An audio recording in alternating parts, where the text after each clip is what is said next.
My pregnant stepmom accused me of pushing her and had me thrown out of the house. Now, something bad has happened, and my father wants me back. I, 22F, have been living with my father, 55M, and stepmother, 38F, for the past 5 years, ever since my mom passed away when I was 17. The transition wasn't easy, but I tried my best to adapt to our new family dynamic. However, my relationship with my stepmother, Linda, has been strained from the beginning. When Linda first moved in, I made efforts to welcome her. I helped her unpack, showed her around the house, and even offered to cook dinner for the 3 of us. But it quickly became apparent that Linda wasn't interested in forming a bond with me. She would barely acknowledge my presence, often speaking to my father as if I wasn't in the room. As weeks turned into months, Linda's attitude towards me grew increasingly unpleasant. She would complain to my father about minor things, like how I loaded the dishwasher or the way I folded laundry. At first, I thought she was just particular about housework, so I tried harder to meet her standards. But no matter what I did, it was never good enough. Linda started making comments about how I was too old to be living at home. She'd say things like, "Don't you think it's time Sarah started looking for her own place?" Or, "I can't wait until we have the house to ourselves." My father would usually change the subject, avoiding conflict, but his silence hurt almost as much as Linda's words. I got a part-time job at a local bookstore to contribute to household expenses, hoping it would ease some of the tension. But Linda just used it as another opportunity to criticize me, saying I wasn't working enough hours or that I should be pursuing a real career instead of playing shop. The situation worsened when Linda announced her pregnancy 6 months ago. She was ecstatic, and my father was over the moon. I tried to share in their joy, but Linda made it clear that I wasn't part of this new chapter in their lives. She'd rub her belly and say things like, "Finally, we'll have a real family," or, "I can't wait for your father to have a child of his own." Her comments stung, especially because I knew how much my father loved me, but he never contradicted her, and I started to doubt my place in the family. Linda began treating me like an outsider in my own home. She'd have long conversations with my father about the baby, but whenever I tried to join in, she'd suddenly remember a chore that needed doing or a phone call she had to make. One day, about a month into her pregnancy, I overheard Linda on the phone with her sister. She didn't know I was home, and I heard her say, "I'm working on getting rid of Sarah before the baby comes. This house isn't big enough for both of them, and I want to turn her room into a nursery. Besides, it's not fair for our child to have to compete with her for inheritance." I was shocked and hurt. I hadn't even thought about inheritance. I just wanted to be part of the family. I considered telling my father what I'd heard, but I was afraid he wouldn't believe me. Linda had been slowly poisoning him against me, and I didn't want to risk pushing him further away. As Linda's pregnancy progressed, she became more overt in her attempts to drive a wedge between my father and me. She'd forget to tell me about family dinners, so I'd come home to find them already eating. She'd plan outings for just the 2 of them on days she knew I was free, then act surprised when I mentioned I could have joined. My father seemed oblivious to what was happening. Whenever I tried to talk to him about how I was feeling, he'd brush it off, saying I was imagining things, or that I needed to try harder to get along with Linda. It felt like I was losing him, bit by bit. Last week, Linda's family organized a baby shower at our house. I offered to help with the preparations, but Linda insisted she and her sisters had everything under control. On the day of the party, I felt like a stranger in my own home. Linda's family and friends filled the house, cooing over her belly and exchanging knowing looks when I walked by.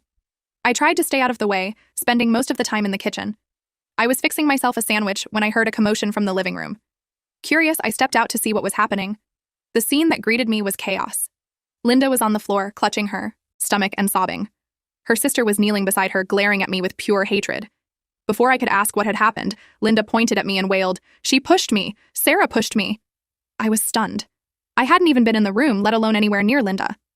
But before I could defend myself, everyone started shouting. Linda's family surrounded her, some helping her up, others advancing towards me with clenched fists. My father pushed through the crowd, his face a mask of fury I had never seen before. "What did you do?" he demanded, his voice shaking with anger. "How could you, Sarah? How could you hurt Linda and the baby?" I tried to explain that I had been in the kitchen, that I hadn't touched Linda, but no one was listening. Linda's sisters were calling me names: monster, psychopath, jealous brat. Someone suggested calling the police. Through it all, Linda kept sobbing, playing the victim perfectly. In the midst of the chaos, my father made a decision that shattered my world. He turned to me, his eyes cold, and said, "Pack a bag. You're going to stay with Aunt Marie until we sort this out. I can't have you here if you're a danger to Linda and the baby." I couldn't believe what I was hearing. "Dad, please," I begged. "I didn't do anything. You have to believe me." But he wouldn't listen. He just shook his head and walked away, leaving me standing alone in a room full of hostile strangers. With tears streaming down my face, I went to my room and threw some clothes into a backpack. As I was leaving, I heard Linda's sister say, "Good riddance. She should have been gone long ago." Linda, miraculously recovered from her ordeal, was sitting on the couch, a satisfied smile on her face as she watched me walk out the door. I've been at my Aunt Marie's house for a week now. My father hasn't called once. When I try to reach out to him, he responds with short, cold messages, saying he needs time to think and that he's disappointed in me. Linda's family has been spreading the story on social media, painting me as a violent, jealous stepdaughter who tried to harm an innocent pregnant woman. I feel lost and alone. I know I didn't push Linda, but I have no way to prove it. No one saw what actually happened. Or rather, what didn't happen. It's my word against hers, and she has a whole support system backing her up. I'm afraid this lie will permanently destroy my relationship with my father, and that I'll lose my home and my family forever. I've spent hours trying to understand why Linda would lie like this. The only explanation I can come up with is that she's finally found the perfect way to get rid of me. She's always wanted me out of the house, and now she has an excuse that no one will question. Who would doubt a pregnant woman claiming she was assaulted? I'm torn about what to do next. Part of me wants to fight back, to clear my name and expose Linda's lies. But another part wonders if it's even worth the effort. If my father can so easily believe I would do something so horrible, maybe our relationship wasn't as strong as I thought. Maybe I've already lost him. I find myself thinking about my mom a lot lately. I wonder what she would say if she could see what's happening. Would she be disappointed in me? Would she believe Linda's story? Or would she be the one person who stood by my side and fought for the truth? I miss her more than ever now. I've considered reaching out to some of the guests who were at the party to see if anyone noticed anything that could help prove my innocence. But I'm afraid of making the situation worse if Linda finds out I'm investigating. Plus, most of the guests were her friends and family. They're more likely to back up her story than help me. My Aunt Marie has been kind, offering me a place to stay and a sympathetic ear. But I can tell she's conflicted. She wants to believe me, but she also can't fathom why Linda would lie about something so serious. It's frustrating to have no one fully in my corner, to constantly feel like I have to defend my innocence. I've thought about giving up and moving out on my own, starting fresh somewhere new, where no one knows me or this awful story. But the idea of leaving behind everything and everyone I know is terrifying. I'm not sure I'm ready to be completely on my own. Plus, I worry that if I leave now, it will look like I'm admitting guilt. The hardest part of all this is feeling like I've lost my father. We used to be so close, especially after my mom died. He was my rock, the one person I could always count on. Now he can barely look at me. I keep replaying all the moments over the past few years when I could have said something about Linda's behavior, wondering if things would be different if I had spoken up sooner. I'm also worried about the baby, my future half-sibling. Will I ever get to meet them? Will Linda poison them against me before they're even born? The thought of having a sibling out there who I'll never know breaks my heart. I had always hoped that even if Linda and I never got along, I could at least be a good big sister. The stress of the situation is taking a toll on my health. I've been having trouble sleeping, plagued by nightmares where I'm falling and my father turns away, refusing to catch me. I've lost my appetite, and Aunt Marie keeps trying to get me to eat, worried about how thin I'm getting. But everything tastes like ashes, and my stomach is in constant knots. I feel like I'm living in a nightmare that I can't wake up from. One moment I'm angry, wanting to storm back to the house and confront Linda. The next, I'm consumed by sadness, missing my dad and the life I had. Then I'll feel a wave of fear, wondering if this is going to follow me forever, if I'll always be known as the girl who attacked her pregnant stepmother. So, Reddit? Aida? Should I have done something differently? How can I prove my innocence when there's no evidence either way? Is there any hope of salvaging my relationship with my father, or should I just accept that Linda has won and try to move on with my life?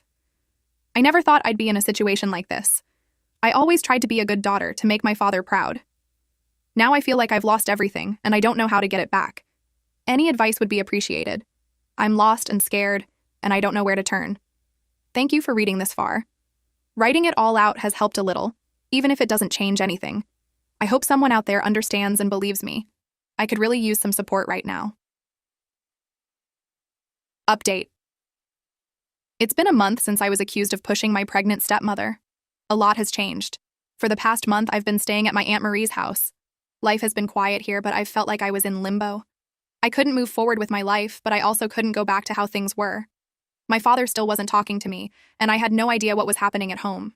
I tried to keep busy.